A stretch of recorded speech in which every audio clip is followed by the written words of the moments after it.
Hello again. It's Friday, November 10th, 2017. This is Journal TV, and I'm Jerry Clark. It's time for the news. There's lots of activity going on within the walls of the Alleghany County Administration building in Lowmore these days. County Administrator John Lanford informed the supervisors Wednesday about big grant applications and more. Watch. Replacement of the gravity sewer system in the Rosedale subdivision and a section of trunk line along Dunlop Creek. County staff met with revolving loan fund staff from Department of Environmental Quality earlier this month. County was awarded a $1,092,000 loan, 0% interest for a 20-year period to fund the construction of the replacement of that gravity sanitary sewer. As a result of those, county staff submitted a grant application to the Department of Housing and Community Development in early October. It's a comprehensive planning grant and it looks at revitalization of housing, infrastructure, and transportation options in and around that area of Wrightsville and Exit 16. Application grant was submitted and we should hear from DHCD within 60 to 90 days. The Harris negotiations are fundamentally complete and that contract is in order.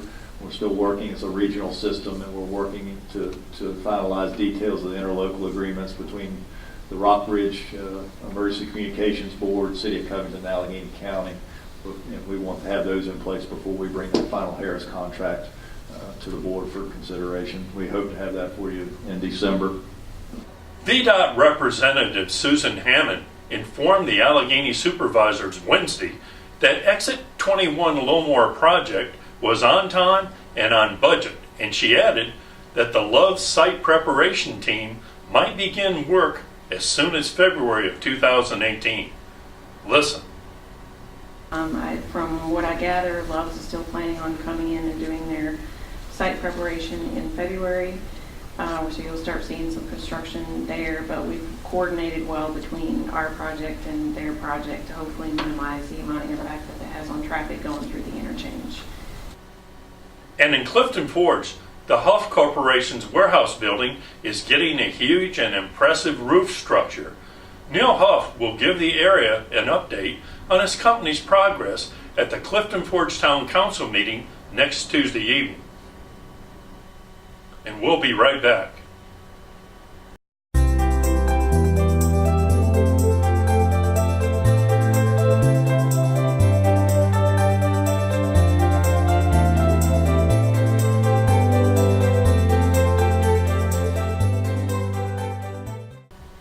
Alleghany Health and Rehab in Clifton Forge has a new administrator, and she's excited about her company's programs and services. Watch. Really excited about the things we have going on here. Like I say, we're working on a program with the hospital currently to work with them in partnership. We've been working with other community programs, the Community Service Board, trying to connect with Meals on Wheels. Our goal is to become involved in our community so that we all work together to provide good quality care.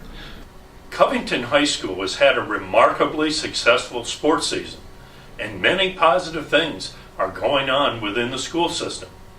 However, the school board has heard about a change in the state school funding formula known as the composite index, which might negatively impact its state basic aid totals for next year. And at least one school board member wants basic math skills emphasized. Listen. Students in the 8th grade have done very little of this without calculators for 5 years. And when they graduate, I think we're doing a great injustice by them not being able to handle this basic math. There were about a dozen performances last night at the Masonic Theater's Underground Open Mic event. Major Kim Feinauer played the recorder. There was some fine playing by a very young duo known as the Appalachian Pickers, and Nikki Calhoun played a trio of her songs. Listen.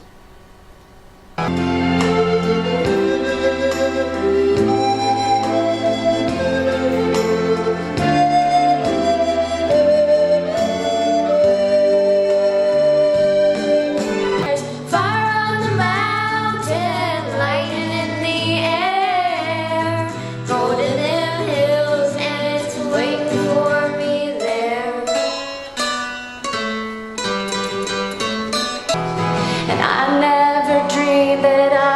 with somebody like you. No, I don't wanna fall in love. Veterans Day ceremonies will be held on Saturday downtown in Clifton Forge by VFW Post 4299 and in Covington by VFW Post 1033 at the Alleghany Courthouse. Both ceremonies will start at 11 a.m. The Alleghany Highlands Chamber of Commerce will hold a ribbon cutting event today at 5 p.m. for the new Jack Mason's Brewery in downtown Clifton Forge. And now a word from our sponsor.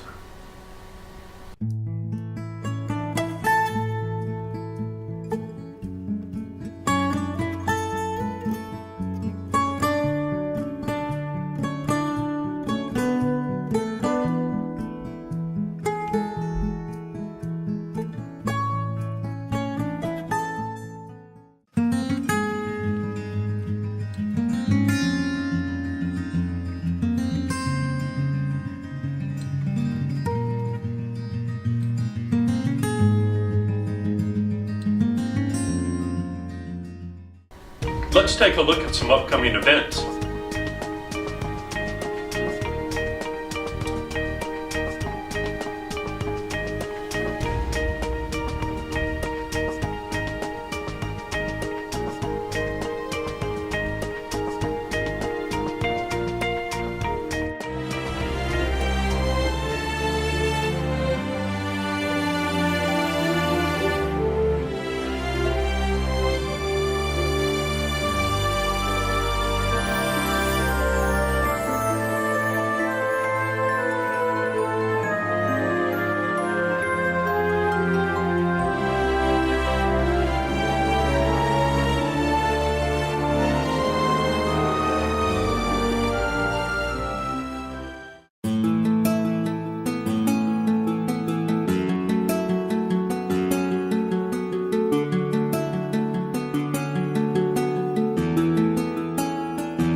And now for local obituaries.